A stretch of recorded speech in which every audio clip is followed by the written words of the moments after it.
T-minus 20 seconds.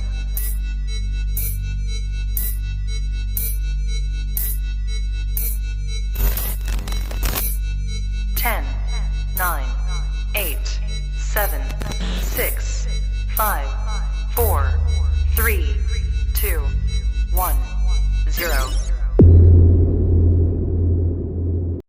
Let's just keep honest people honest.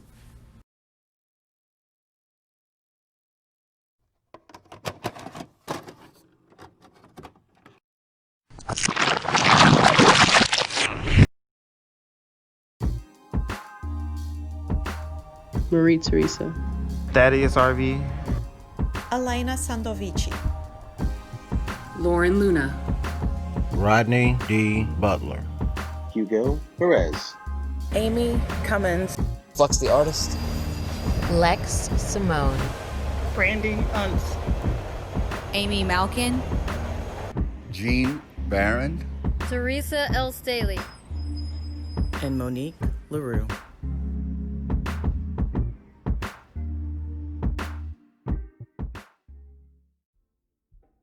What's up, y'all? So now you get to meet me. As some of you know from the series, I had a pretty active and ambitious lifestyle before choosing to be an artist. I was in the Navy, I was a law enforcement officer, and I was a firefighter, which was the career I enjoyed the most because I found it the most fulfilling. So in 2016, I had to have a real conversation about myself, and it was mainly about my life and what I wanted for my own life, my own version of success and my own version of happiness. It led me to Houston, where I would focus on a 9-to-5 for the first 3 years and being a hobbyist artist. But by 2018 and meeting all these amazing artists in Houston, it inspired me to do more and be more. It led me to my mentorship program, meeting even more of Houston's art community, learning the different studios around town, the organizations that make up our community as well, incredible career advancement, and finally, because of the onset of 2020 and resilience and ambition, the making of this film. I'd like you guys to meet this next Houston artist.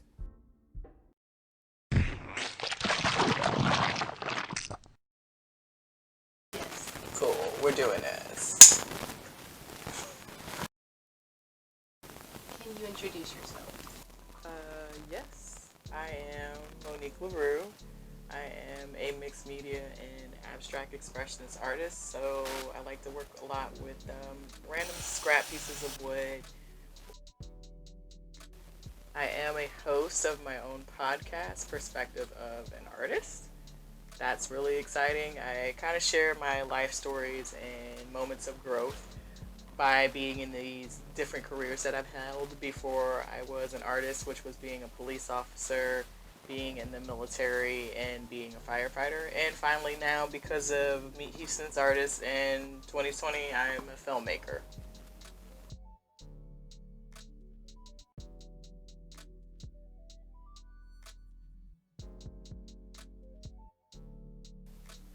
What do you like about the Houston art scene?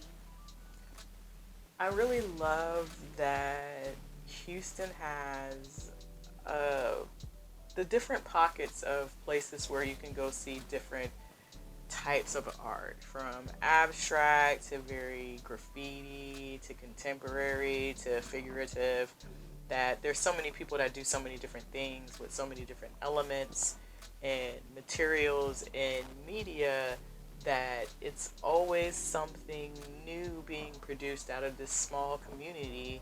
But nonetheless, once you get involved into it, you realize how expansive and diverse it really is. So I love that there's an opportunity here for artists to be a part of such a multi-component infrastructure with so many choices and options to create an art career. Where did you get your first art start in Houston?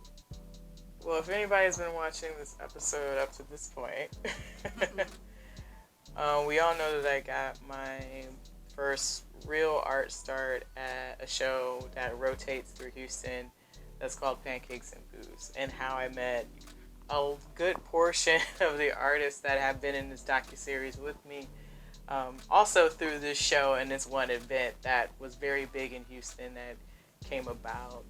And then it was after getting familiar with doing Pancakes and Booze, I decided to apply for a mentorship program, and things just kind of took off from there. How do you feel about being an artist during COVID-19 and the current events of 2020? I'm mad. I'm just gonna be honest, I'm mad. It puts me in a place to reflect. I had so many years and so many opportunities to pursue or do this sooner, and it would just be my luck. And for several people, now that this is where I'm at with this and things were, starting to look good, even though we were all, let's be honest, getting a little uncomfortable with what was happening before COVID.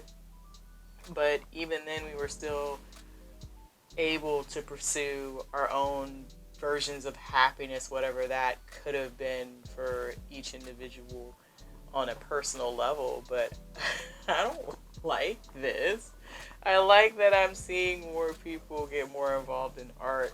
I like that we're being really, truly challenged and forced to explore alternative choices and alternative options. But I can't say that it's comfortable, and I love it. I think we can all agree on that. Yeah. What do you think the world needs more of at this time? Everyone said it up to this point, so I'm just going to say it again. Empathy and compassion. You need both. Empathy is a good place to start, but a nice segue and then to button it up will be compassion. Just because it hasn't happened to you doesn't mean that it's not real. Just because you don't understand the sequence of events or the patterns of emotions that someone else's, perspective decides to process doesn't mean that you still can't be empathetic, that they may not understand, and that you still shouldn't be compassionate, that that's still a human being, regardless of how much you like or dislike them in that moment for whatever fabricated reason that you want to place an obnoxious amount of value on that maybe doesn't matter that much. But definitely more empathy and compassion.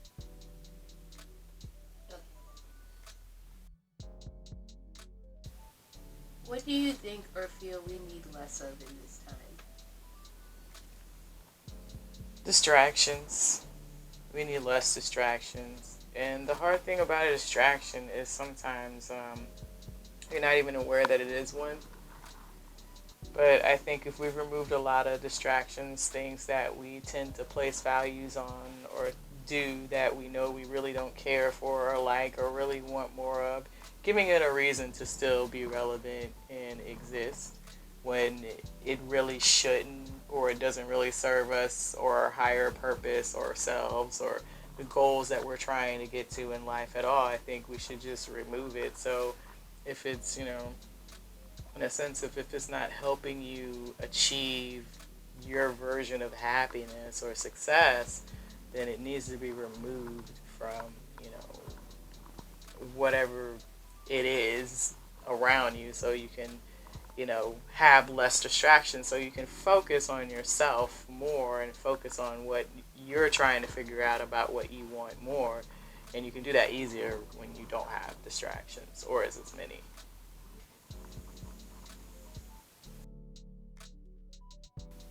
What is your message to the world? Ooh.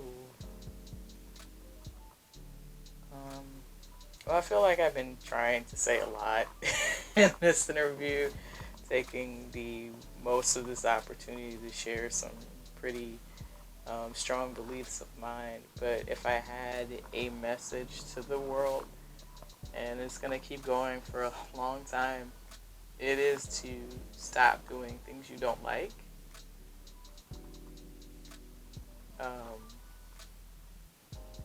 I feel like we would be able to have more joy if we subtracted so many things that made us so uncomfortable. And that's a spectrum. It goes very deep. That rabbit hole like branches off and webs into so many different things. I'll agree with everyone there in that sentiment.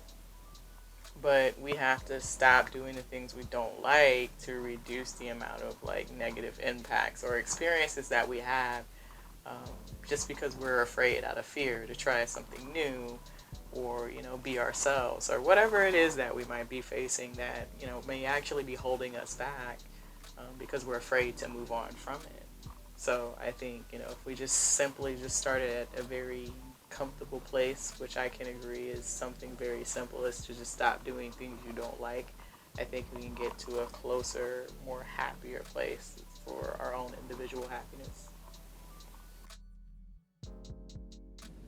So in closing, I want to say thank you to everyone who had anything at all to do with this film project. Thank you to the city of Houston and its art community. It was nothing short of a great honor and great courage to take on such a project in the midst of a global pandemic, to be able to continue to try to just find a way to do what I love with people who love to do what they love. I learned so much. I expanded my own possibilities, and I got to do it with people I knew and cared about that I believed that were 100% worth it. I saw something incredibly beautiful in each and every one of them. And I take having that point of view on this project to be just blissfully fulfilling. To learn more about oneself while learning about others, it definitely feels a lot better than most life lessons I've gotten. And I think a lot of y'all can agree with that too. Again, thank you everyone. I couldn't have done this alone, and I will be forever grateful. I love you, and stop doing things you don't like.